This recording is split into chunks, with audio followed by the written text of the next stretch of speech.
ॐ पूर्णमदः पूर्णमिदं पूर्णात् पूर्णमुदच्यते पूर्णस्य पूर्णमादाय पूर्णमेवावशिष्यते। ॐ शान्ति शान्ति शान्तिः। ईशावास्य उपनिषद। आज हम ईशावास्य उपनिषद का स्वाध्याय करेंगे, उसका अध्ययन करेंगे। ओम रूप में जिसे अभिव्यक्त किया जाता है वह परब्रह्म स्वयं में सब प्रकार से पूर्ण है और यह सृष्टि भी स्वयं में पूर्ण है। उस पूर्ण तत्व में से इस पूर्ण विश्व की उत्पत्ति हुई है। उस पूर्ण में से यह पूर्ण निकाल लेने पर भी वह शेष पूर्ण ही रहता है। अधिदेविक, अधिभौतिक एवं आध्यात्मिक ताप संताप शांत हो। ईश्वर इस सृष्टि के अंदर भी है और इस सृष्टि के बाहर भी है। जब इस सृष्टि का प्रलय हो जाता है तो ईश्वर में कुछ कमी नहीं होती। ईश्वर पूर्ण का पूर्ण ही रहता है, पूरा का पूरा रहता है और उस पूरे के अंदर से ही सृष्टि की रचना होती है। तब भी वह पूरा रहता है, अधूरा नहीं होता। जैसे कि मैंने आपको 1 लीटर दूध दिया और मैंने उसमें से आधा लीटर दूध ले लिया, लेकिन फिर भी आपके पास में अगर मैं पूछूंगा आपसे कि आपके पास में कितना दूध बचा, तो आप कहोगे मेरे पास में आधा लीटर दूध बचा, क्योंकि आधा लीटर दूध मुझे आपने दे दिया है। लेकिन ईश्वर के साथ में ऐसा नहीं है। ईश्वर हर जगह व्याप्त है, समान रूप से व्याप्त है। ईश्वर में से चाहे कितना भी ईश्वर निकाल लो, लेकिन वो पूरा का पूरा ही बना रहता है। जब यह सृष्टि भी नहीं उत्पन्न हुई थी तब भी ईश्वर अपने आप में पूरा था, और जब ईश्वर के अंदर से इस सृष्टि की रचना हुई तब भी ईश्वर पूरा है, और जब यह सृष्टि प्रलय में खत्म हो जाती है तब भी ईश्वर पूरा का पूरा ही रहता है। ईश्वर में कोई कमी नहीं आती। इस सृष्टि के अंदर जो भी कुछ जड़ अथवा चेतन है वह सब ईश्वर द्वारा ही चलाया जाता है और उसी के अधिकार में चलता है। केवल उसके द्वारा छोड़े गए सौंपे गए का ही उपभोग करो, अधिक का लालच मत करो, क्योंकि यह धन किसका है? यह धन किसी भी व्यक्ति का नहीं है, यह धन ईश्वर का है। इस संपूर्ण सृष्टि में जो भी कुछ जड़ है, यानी कि पेड़ पौधे वनस्पतियाँ घास अलग अलग तरीके के नाना प्रकारों के फल फूल, ये सब ईश्वर के द्वारा ही संचालित किए जाते हैं। और यहाँ तक कि जो भी कुछ चेतन है, जैसे कि मनुष्य या जितने भी प्राणी हैं, जितने भी जंगली जानवर हैं या प्राणी हैं इस सृष्टि के अंदर, वह सब भी ईश्वर के द्वारा ही चलाए जाते हैं और वह सब ईश्वर के द्वारा ही चलाए जा रहे हैं, उसी के अधिकार में चल रहे हैं। जो भी कुछ हो रहा है वह सब कुछ कराने वाला ईश्वर ही है, इसके अलावा और कोई भी नहीं है। और जो भी कुछ हो रहा है वह सब भी ईश्वर ही करा रहा है। आप मुझे सुन रहे हो, यह भी ईश्वर करा रहा है।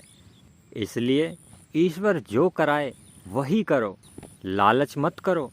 जैसे कि होता है ना कि काफ़ी लोग दूसरों की चीज़ों को देख कर उस पर लालच करने लगते हैं, उस पर मोहित हो जाते हैं।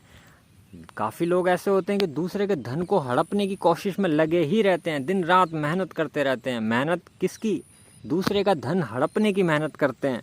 मतलब वह स्वयं मेहनत इसलिए नहीं करते ताकि वह स्वयं अपनी मेहनत का धन इकट्ठा कर पाएँ, बल्कि वह मेहनत इसमें करने में लगे रहते हैं कि दूसरों का धन अपना कैसे बनाया जाए। तो ऐसे लालच में मत पड़ो। यह धन किसी का भी नहीं है। जब मृत्यु आती है तो आपका कमाया हुआ धन यहीं रह जाता है रखा हुआ, और आपके सगे संबंधी जो होते हैं वही उसका उपभोग करते हैं।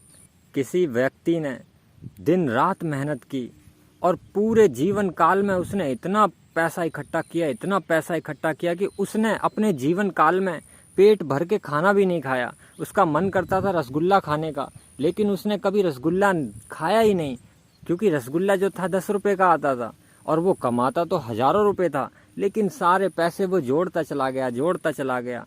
फिर अंत में क्या हुआ? अंत में वो मर गया।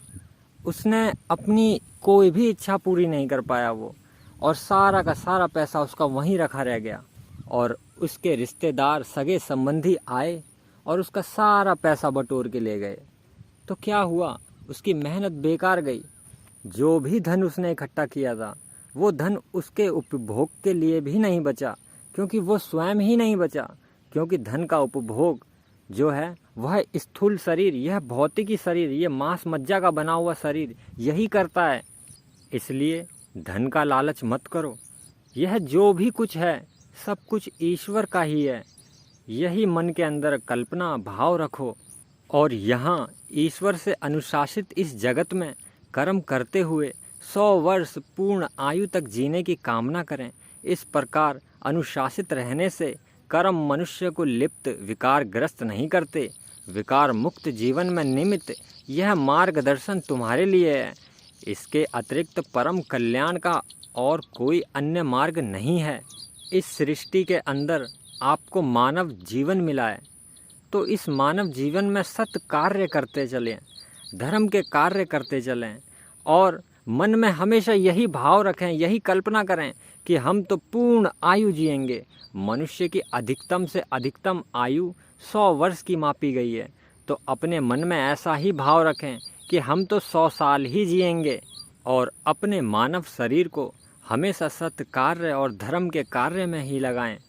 और जो लोग असुर नाम से जाने जाते हैं वे गहन अंधकार अज्ञान में घिरे ही रहते हैं और वे आत्मा का हनन करने वाले लोग हैं। वह प्रेत रूप में भी वैसे ही लोकों में जाते हैं।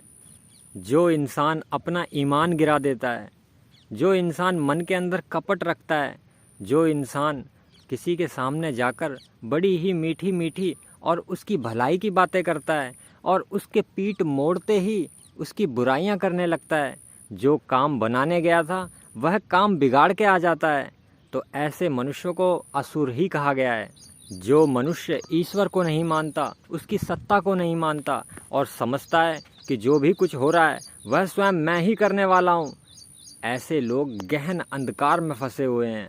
जो मनुष्य लालच की भावना रखते हैं और दूसरों का धन हड़पते हैं और गंदे गंदे कर्म करते हैं, ऐसे लोग गहन अंधकार में फंसे हुए हैं। जिन मनुष्यों को बिल्कुल भी दया नहीं आती, ऐसे लोग जो हैं वह अपनी आत्मा को मार देते हैं। ऐसे लोग अपनी आत्मा का हनन करते हैं और ऐसे लोगों की जब मृत्यु हो जाती है तो वह भी ऐसे ही लोकों में जाते हैं जिस तरीके की उनकी भावना होती है। वह अविचल ईश्वर एक ही है और जो मन से भी अधिक वेगवान है, वह सबसे पुरातन एवं सफूर्तिवान है। उसे देवगण, देवता अथवा इंद्रिय समूह प्राप्त नहीं कर पाते। वह स्थिर रहते हुए भी दौड़कर अन्य गतिशीलों से आगे निकल जाता है। उसके अंतर्गत अनुशासन में रहकर गतिशील वायु सृष्टि के मूल घटक को धारण किए रहता है। वो जो ईश्वर है वह अविचल है, वह चलता नहीं है, वो हर जगह मौजूद है और उससे तेज, ईश्वर से तेज और कोई भी नहीं है। ईश्वर जहाँ पे भी आप सोचो कि वहाँ ईश्वर होगा, तो अगर आप वहाँ पहुँचने की कोशिश करोगे तो देखोगे कि ईश्वर तो वहाँ पहले से ही मौजूद है, पहले से ही व्याप्त है, वह आपसे पहले वहाँ पहुँचा हुआ है। आप ईश्वर को देखने के लिए जाओगे तो आप महसूस करोगे, आप देखोगे ईश्वर को कि ईश्वर तो वहाँ पहले से ही बैठा हुआ है, वह तो हमारा इंतज़ार कर रहा है। और ईश्वर से पुराना और कोई भी नहीं है। ईश्वर से ज़्यादा फुर्ती किसी के अंदर भी नहीं है। ईश्वर ऐसा है कि वह कहीं भी पहुंच जाता है, किसी भी सब जगह वो पहले से ही मौजूद रहता है। हर प्राणी में, हर जड़ तत्व में, हर चीज़ में ईश्वर मौजूद है, हर जगह ईश्वर की मौजूदगी है। और उस ईश्वर को देवगण, अब यहाँ पे बात आती है देवगण की, तो देवगण क्या हैं? देवगण हमारी इंद्रियाँ हैं, हमारे नाक, कान, आँख, मुँह, ये इंद्रियों को देवगण कहा गया है। और कहते हैं कि इन इंद्रियों के द्वारा ईश्वर की प्राप्ति नहीं की जा सकती। इंद्रियां जो हैं वह ईश्वर को प्राप्त नहीं कर सकती। आँखें ईश्वर को नहीं देख सकती, कान ईश्वर को नहीं सुन सकते, नाक ईश्वर को नहीं सूंघ सकती और मुंह ईश्वर से बातें नहीं कर सकता। ईश्वर जो है वह इंद्रियों से भी परे है। ईश्वर को इंद्रियां नहीं पकड़ सकती और इन इंद्रियों को ही देवगण कहा गया है।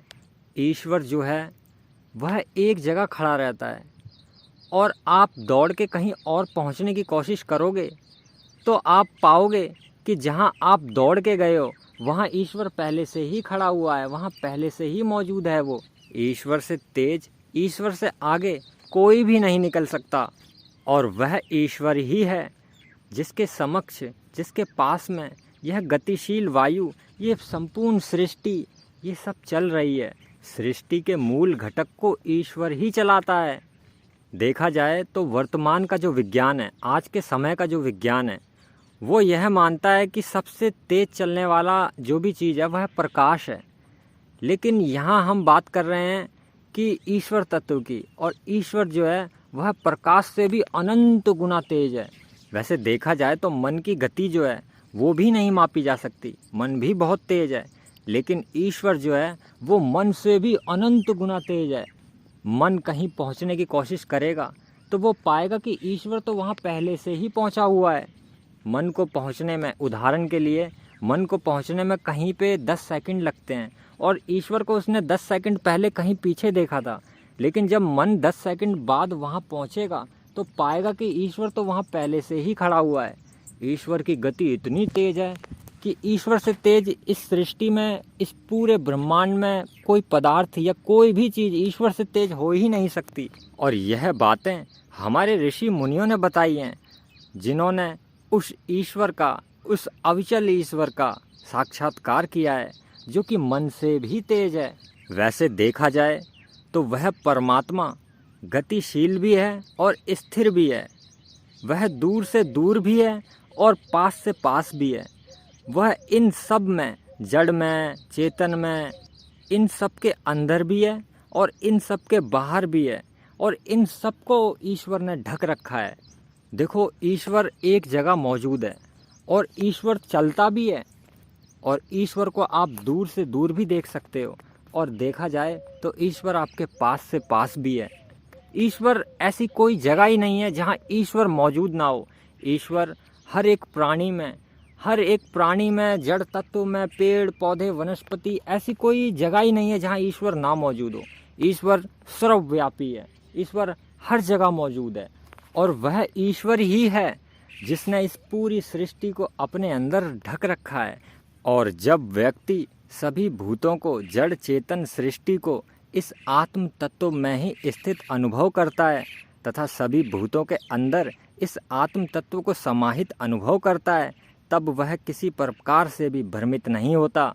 जब मनुष्य यह मानने लगे कि इस संपूर्ण सृष्टि को तो ईश्वर ही चलाता है, जो भी प्राणियों को मैं देखता हूँ वह सब ईश्वर के द्वारा ही चलाए जाते हैं, वही ईश्वर मुझ में मौजूद है, वही ईश्वर हर एक प्राणी में मौजूद है, हर एक जड़ तत्व, पेड़ पौधे, वनस्पति, सब में वही ईश्वर मौजूद है, वही ईश्वर व्याप्त है, तो फिर उसको कोई गुमराह नहीं कर सकता, उसको कोई भ्रमित नहीं कर सकता, क्योंकि उसको पता है कि ईश्वर जो है वह सर्वव्यापी है और हर एक प्राणी में, वनस्पति में, हर जगह, संपूर्ण सृष्टि में ईश्वर मौजूद है।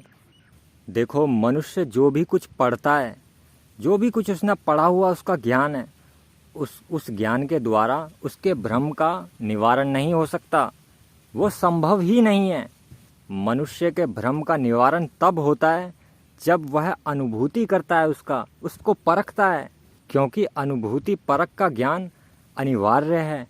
और जिस स्थिति में व्यक्ति यह मर्म जान लेता है कि यह आत्म तत्व ही समस्त भूतों के रूप में प्रकट हुआ है, तो उस एकत्व की अनुभूति की स्थिति में मोह अथवा शोक कहाँ टिक सकते हैं। अर्थात ऐसी स्थिति में व्यक्ति मोह एवं शोक से परे हो जाता है। जो व्यक्ति यह जान जाए कि जो आत्मा मुझ में, वही आत्मा दूसरों में, वही आत्मा संपूर्ण सृष्टि में मौजूद है, और वही एक आत्मा अनेकों रूप में प्रकट हुई है। वास्तव में वह एक है, लेकिन अनेकों रूपों में प्रकट हुई है। इस तरीके का भाव रख के और एकत्व की अनुभूति करता है, एक की अनुभूति करता है, तो ऐसे व्यक्ति को किसी से शोक नहीं होता, किसी से गुस्सा, ईर्ष्या ये नहीं होती। उसको गुस्सा भी नहीं आता, किसी पे ईर्ष्या भी नहीं होती, नफरत भी नहीं आता। उसको लगता है ये सब कोई मेरे ही रूप हैं, मैं ही इन सब के रूपों में प्रकट हुआ हूँ। तो ऐसे व्यक्ति के लिए कोई अपना पराया नहीं रह जाता, बल्कि ऐसे व्यक्ति जो अपनी सोच कर ले कि वही आत्मा मुझ में है, वही आत्मा सब में है, तो ऐसे व्यक्ति के लिए मोह और शोक जैसी चीज़ें नष्ट हो जाती हैं। क्योंकि ऐसा व्यक्ति संपूर्ण सृष्टि को अपना ही समझता है, उसके लिए अपने पराये का भेद मिट जाता है। फिर ऐसा व्यक्ति सबको ही अपना समझने लगता है। जैसे कि होता है ना कि किसी का बच्चा मर जाए तो उसको बड़ा शोक होता है, क्योंकि उसको मोह था अपने बच्चे से प्रेम था। लेकिन ऐसे व्यक्ति के लिए अगर कोई किसी मर जाए तो ऐसे व्यक्ति को मोह नहीं होता, ऐसे व्यक्ति को शोक भी नहीं होता, क्योंकि उसके लिए संपूर्ण सृष्टि ही उसकी है और उसके अधीन है, और जो ईश्वर चाहता है वही होता है। तो शोक काई का, मोह कैसा मोह? इस सृष्टि के अंदर हर एक व्यक्ति अपना कर्म करके जीवन व्यापन करने आया है, और जो जैसा कर्म कर रहा है वो वैसा ही फल पा रहा है।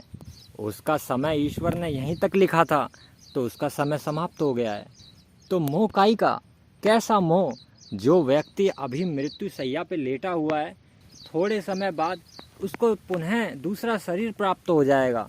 जो अभी इसका बच्चा बन के आया है वही किसी और का बच्चा बन के पैदा हो जाएगा। ये बच्चा मरने से पहले अपने पिताजी से बहुत ही प्यार करता था, बहुत ही ज़्यादा प्यार करता था, लेकिन अब ये किसी और को पिता बोलने लग जाएगा। तो कहाँ गया उसका प्यार? यह मनुष्य मोह की माया में फंसे हुए हैं। ईश्वर इनको सद्बुद्धि दे। वह परमात्मा सर्वव्यापी है, तेजस्वी है, वह देह रहित है, स्नायु रहित है, अवच्छिद्र वर्ण रहित है, वह शुद्ध और निष्पाप है। वह कभी क्रांतिदर्शी, मनीषी, मन पर शासन करने वाला, सर्वजयी और स्वयं ही उत्पन्न होने वाला है। उसने अनादि काल से ही सबके लिए यथा योग्य अर्थों साधनों की व्यवस्था बनाई है। वह ईश्वर, वह परमात्मा सर्वव्यापी है, हर एक जगह मौजूद है। ऐसी कोई जगह नहीं है, ऐसा कोई स्थान नहीं है जहाँ पे ईश्वर मौजूद ना हो, परमात्मा मौजूद ना हो। वह तेजस्वी है, और उस परमात्मा का कोई भी रूप नहीं है, कोई भी शरीर नहीं है। वह परमात्मा अव्यक्त है, उन्हें व्यक्त नहीं किया जा सकता, क्योंकि साकार व्यक्त का एक स्वरूप होता है, एक साकार का एक स्वरूप होता है, जैसे कि कोई भी स्वरूप, और जो भी किसी का स्वरूप होता है उसका अंत होना ही होना है। इस सृष्टि में जो भी कुछ, जिसका भी एक स्वरूप है, मानो ये पेड़ है सामने, इस पेड़ का एक स्वरूप है। ये आज नहीं तो 10 साल, 20 साल, 50 साल, 100 साल, 200 साल, मगर इसे भी नष्ट होना है, क्योंकि इसका एक स्वरूप है। तो जिसका एक स्वरूप होता है उसको नष्ट होना ही होता है, लेकिन ईश्वर का तो कोई स्वरूप ही नहीं है, तो ईश्वर नष्ट कैसे होगा? ईश्वर तो स्वरूपों को बनाता है, ईश्वर का स्वयं का कोई भी स्वरूप नहीं है। इसलिए ईश्वर का कोई भी शरीर नहीं है, वह देह रहित है। ना ही ईश्वर के अंदर कोई भी नस नाड़ियाँ हैं, ईश्वर के शरीर के अंदर कोई छिद्र भी नहीं है। ईश्वर एकदम शुद्ध और निष्पाप है। ईश्वर ने कभी भी कोई पाप नहीं किया। पाप तो यह देह करती है, यह शरीर करता है, वह ईश्वर कभी भी पाप नहीं करता। ईश्वर तो हमेशा शुद्ध ही रहता है, वह निष्पाप है। जो भी पाप किए हैं वह इस शरीर ने किए हैं, उस ईश्वर ने नहीं किए। तो शरीर के द्वारा किए हुए पापों का फल भी शरीर को ही प्राप्त होगा, ईश्वर को कैसे प्राप्त हो सकता है?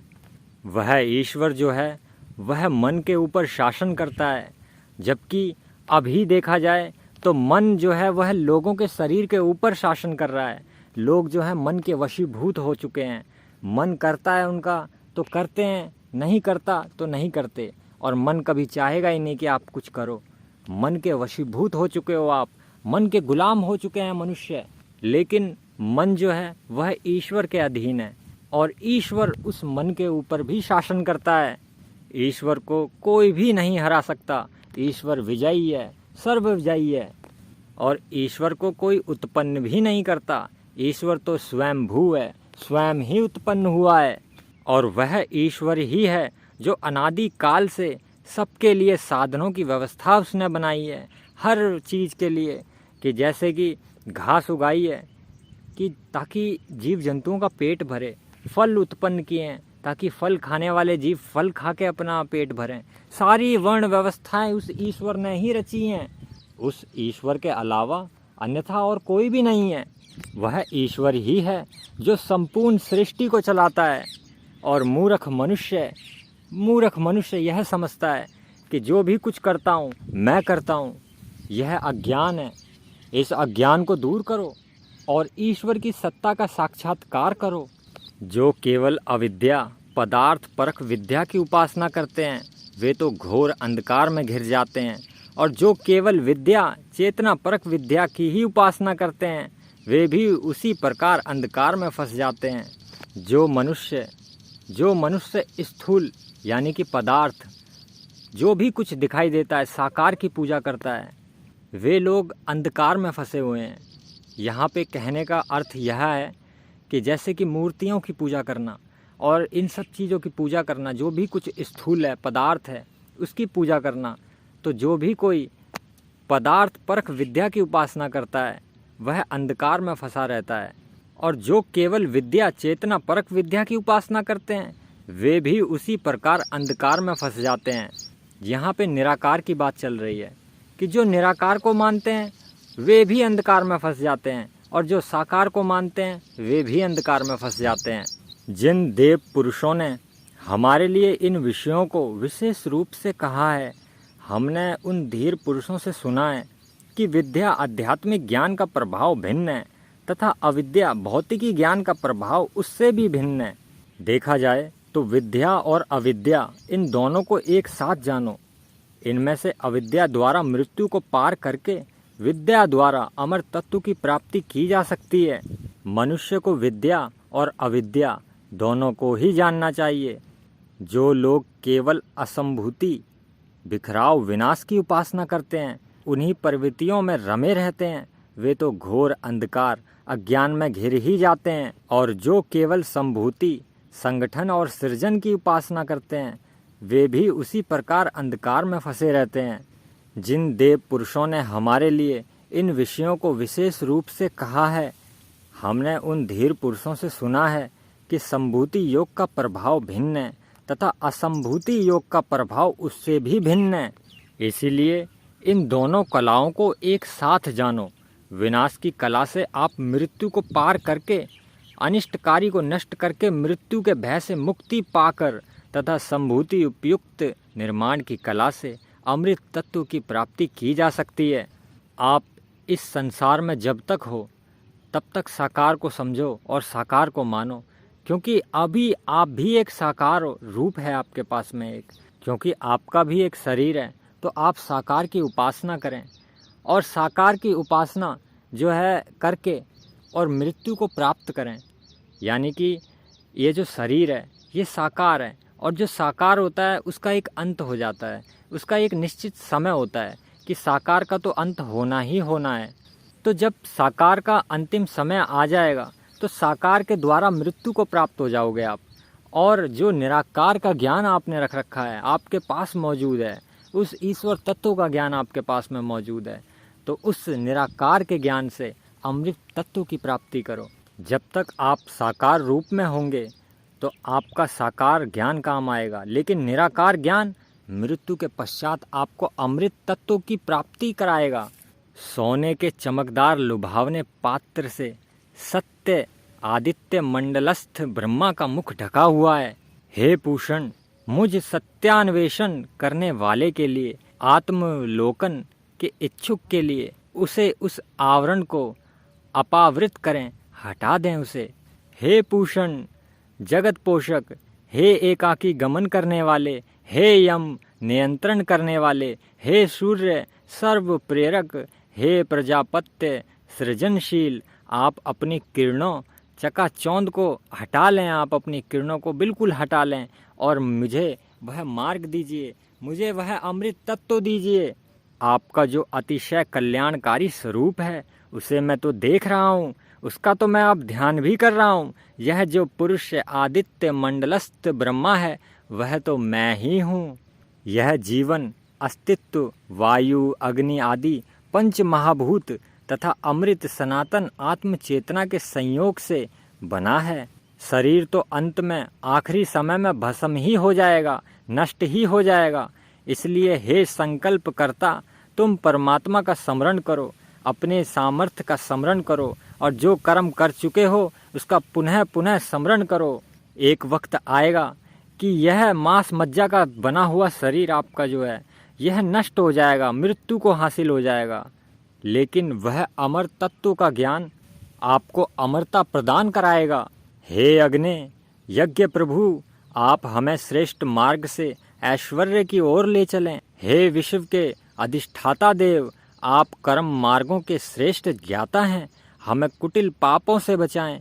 हम पुनः पुनः आपको नमस्कार करते हैं, आपको नमन करते हैं, आपसे हम विनती करते हैं, विनय करते हैं। आप हमारे मन को इस तरीके से बनाएं जिस तरीके से हमने पूरे उपनिषद में बातें की हैं, पूरे उपनिषद का स्वाध्याय किया है, इसका अध्ययन किया है। इस उपनिषद को गहरे तौर पे समझने वाला, उसका अनुभव करने वाला अमर तत्व को अवश्य ही प्राप्त हो जाता है। ऐसी ही यह रहस्य विद्या उपनिषद की शिक्षा है। ईशावास्य उपनिषद समाप्त हुआ। ओम नमः शिवाय।